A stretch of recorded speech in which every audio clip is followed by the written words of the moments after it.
Muito bem.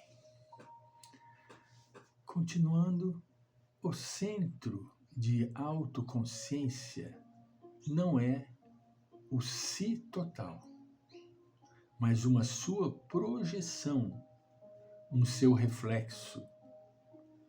Poderíamos defini-lo como aquele pouco de consciência do si que conseguimos perceber enquanto estamos em parte ainda limitados pela identificação com a personalidade. Todavia, mesmo sendo tão somente o reflexo do si, o centro de autoconsciência possui qualidades e poderes bem definidos. A primeira dessas qualidades é a consciência pura, isto é, livre e autêntica, sem conteúdos, dotada de clareza, estabilidade e destaque. A segunda é a capacidade de síntese própria do poder unificador do si, que por natureza sempre tende à unidade, à totalidade, à harmonia. De fato, o centro de autoconsciência é chamado também centro unificador da personalidade, pois tem a função de integrar, harmonizar e coordenar os três veículos entre si. Então vejamos, o centro de autoconsciência não é o si total, entende? É uma das suas projeções, não é? Aquele pouco de consciência do si que conseguimos perceber enquanto estamos em parte ainda limitados pela identificação da personalidade. Então, enquanto eu estou ainda preso como Francisco, a minha personalidade, eu posso ter esse vislumbre, mesmo não sendo tão somente o reflexo do si. Todavia, mesmo não sendo, né, o centro de autoconsciência possui qualidades e poderes bem definidos, entende? A primeira dessas qualidades é a consciência pura. Nós não temos isso ainda. Nós ainda estamos ainda engatinhando, não é? A livre e autêntica consciência, sem conteúdos, dotada de clareza, estabilidade e destaque. Então ela é pura. Francisco, mas como que nós vamos identificar essas diferenças? Nós não vamos identificar nada. Nós vamos notar, nós vamos sentir. A mudança é interior. A mudança é íntima. Não é uma coisa que nós notamos, né?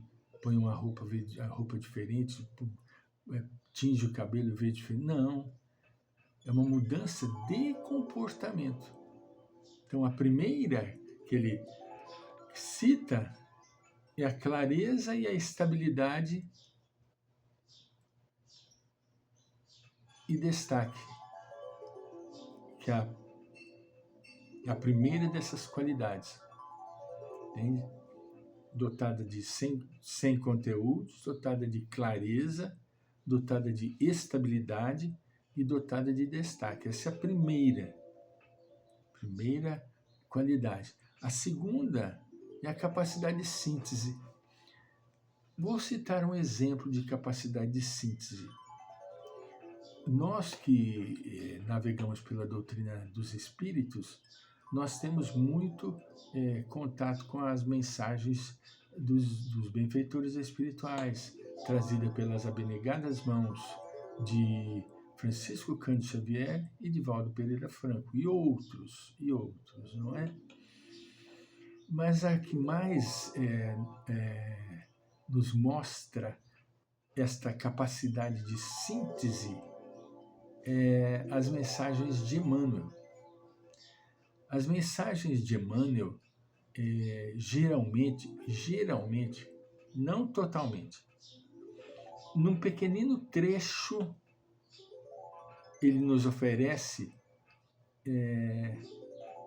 um campo de meditação por horas. Capacidade de síntese. Trazer uma imensidade de conteúdo e colocar numa frase, em 3 frases, entende? Ou 4 frases. Isso chama-se capacidade de síntese. A segunda, segundo o Dr. Abatá, é a capacidade de síntese. Desculpa. Própria do poder unificador do si, que, por natureza, sempre tende à unidade, à totalidade, à harmonia. De fato, o centro de autoconsciência é chamado também centro unificador da personalidade, pois tem a função de integrar, de harmonizar e coordenar os 3 veículos entre si. Esse é o papel deste centro de autoconsciência, que não é o si, é um centro de autoconsciência. Podemos, portanto, verificar o grau de aproximação do eu superficial ao si, exatamente com base em seu grau de estabilidade, de capacidade de síntese, de harmonia e de unificação dos conteúdos pessoais. Através destes elementos, nós podemos verificar o grau de aproximação do eu superficial ao si. Como que se encontra esse relacionamento? Se está muito distante ou se está mais próximo, né? Outro dos poderes fundamentais do centro de autoconsciência é a vontade. Não como é comumente entendida, mas como uma força interior, um poder de direção e de controle, uma capacidade de vislumbrar a meta, uma nascente de energias livres e dinâmicas. Em outras palavras, a vontade é entendida como uma presença central, uma força que sabe o que quer e pode realizá-lo. Caríssimos, este período que nós lemos aqui está simplesmente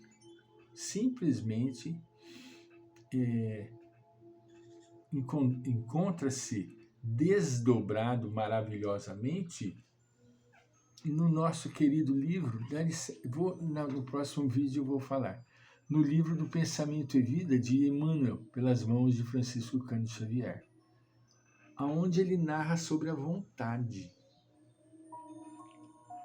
Só, ele coloca, que me gravou bem, só a vontade é suficientemente forte para garantir o equilíbrio do espírito. Olha a abordagem que ela nos traz aqui a respeito da vontade. Psicologicamente falando. Vou reler para você, para ficar retido. Depois vamos fazer cruzar com a mensagem de Emmanuel. outros dos poderes fundamentais do centro de autoconsciência é a vontade. Não como é comumente entendida, mas como uma força interior, um poder de direção, de controle, uma capacidade de vislumbrar a meta, uma nascente de energias livres e dinâmicas. Olha que coisa linda! Psicológica falando sobre a vontade. Em outras palavras, ainda continua ela, a vontade é entendida como uma presença central, uma força que sabe o que quer e pode realizá-lo. Então, nós vamos, através da meditação, presta atenção, através da meditação, nós vamos lograr esses benefícios na medida que nós formos adquirindo disciplina e constância. É preciso praticar regularmente, a fim de quê? A fim de que a gente logre essas benesses que a meditação nos traz. Vamos voltar.